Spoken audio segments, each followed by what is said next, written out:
E3 2017 is wrapping up, and like every year, we like to roam the show floor and bring back some weird, cool, and awesome stuff we've seen. You know, it's game companies, and a lot of it is just marketing stuff, but it's still fun to see these games go all out. So let's break down our favorite stuff we saw, starting off with number 10. Warner Brothers and Monolith brought out all the stops for Middle-earth Shadow of War. They brought their own Black Gate to the E3 show floor, complete with like this crazy fog and orcs. Sure, I mean, the Black Gate here was technically cardboard, but it was massive, going up to the ceiling and lit perfectly to make it, like, really atmospheric. The orcs roaming around, too, definitely helped. Their costumes and makeup on these guys looked so cool, and they talked just like them. It was like orcs and Uruk-hai from Lord of the Rings. There's even a ginormous statue of a fire-breathing creature to the side, and that was pretty fierce looking. But right next to the Black Gate, they also had a stage setup where they were having developer interviews, and they were even talking to the orcs. But overall, their setup looks really cool, and it's one of the booths that definitely adds some real good flair to the show floor, and it totally looks better than the shitty muddy Mordor you run around in the game. But at number 9, look, VR is a big thing at gaming conventions, but the way Bethesda handled it was really cool. Seeing as they're one of the few AAA developers going all in on their games with stuff like Fallout 4, Doom, and Skyrim all in VR, it really made sense for them to put it on full display here, literally. Right on the show floor, people posted up in big soundproof glass rooms to demo full-scale VR on HTC Vive and a little PSVR. We've been calling them VR fishbowls, because that's pretty much what they are. As much as VR isn't taking off as big as some people were hoping in sales, people still line up for days to play at E3. Almost every major VR line in the show was capped by midday each day. Seeing people goof around in VR with basically the equivalent of a blindfold on their face in front of an entire show floor filled with people was pretty hilarious. It also felt kind of strange and pretty futuristic, which I have no problem with. But at number 8, the Sony booth had a lot going on. There was a cool Uncharted Lost Legacy ruin, but what mostly stole the show was a really cool Days Gone setup. It's like a post-apocalyptic biker survival clubhouse fort, and it just looks pretty damn incredible. I mean, the way they built it and painted it and even lit it made it look strikingly real, almost more than any other setup on the show floor. They even had a real-life replica of the main character Deacon's bike, and the actor Sam Witwer that plays Deacon even showed up dressed up.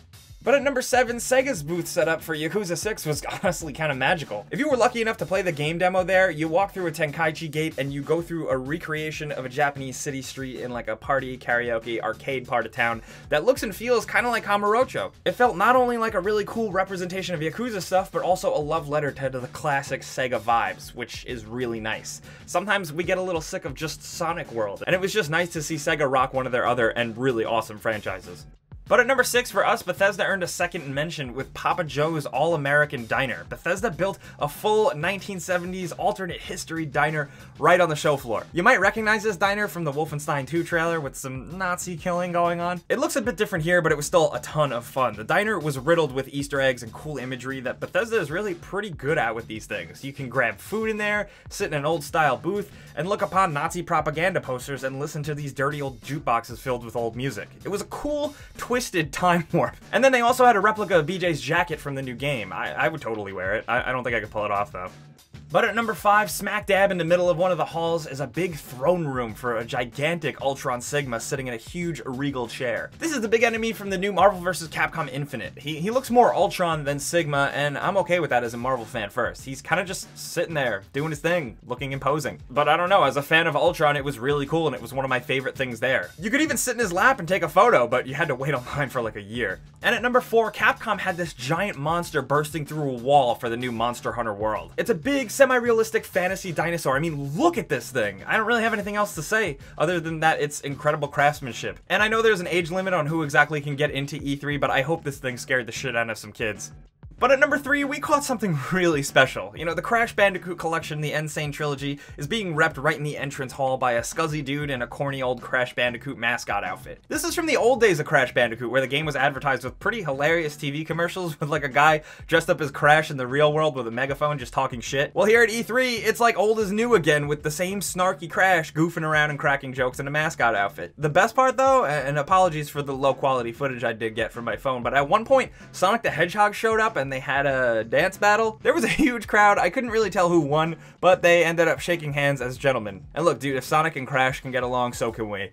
But at number 2, Sony had a recreation of the end of the SpiderMan PS4 gameplay trailer with the showdown on the helicopter. They had an almost full-size helicopter and Spider-Man on top of said helicopter hanging from the ceiling. The helicopter is all webbed up from the back and it looks like it's just hanging just by that. Spider-Man himself too looks incredibly realistic. I totally love it, but they definitely would have earned more bonus points from me if they put a real dude up there. But the whole thing is also littered with signage and Easter eggs from the Daily Bugle and the Osbournes, which was a nice little touch to see. Now, I really hope this game turns out good.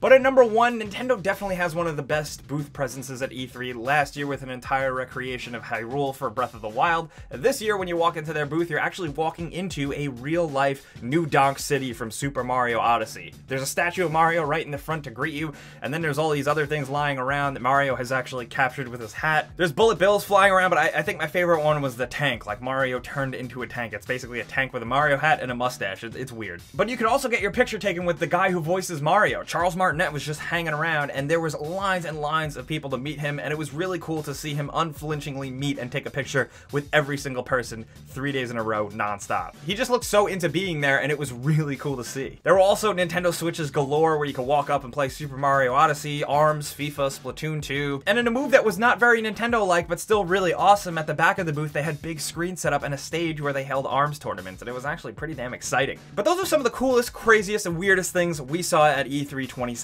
It is definitely a visual feast every time you go to one of these things. And for those of you that can't go, we really have a ton of fun trying to capture as much as we can for you guys. But if you did go to E3, since it is open to the public now, we want to know what you think if you saw anything. Or maybe if you're just following along online on Twitter or Reddit or something, what did you like most from E3 2017? Let's talk about any of this stuff down in the comments, guys. We'll be there talking to you guys. But you know the deal. Thanks so much for coming around, watching all our E3 videos. Clicking the like button helps us out a ton, but subscribing if you're new is good too, because we put out stuff like this all the time. But as always, thanks for watching, and we'll see you guys next time.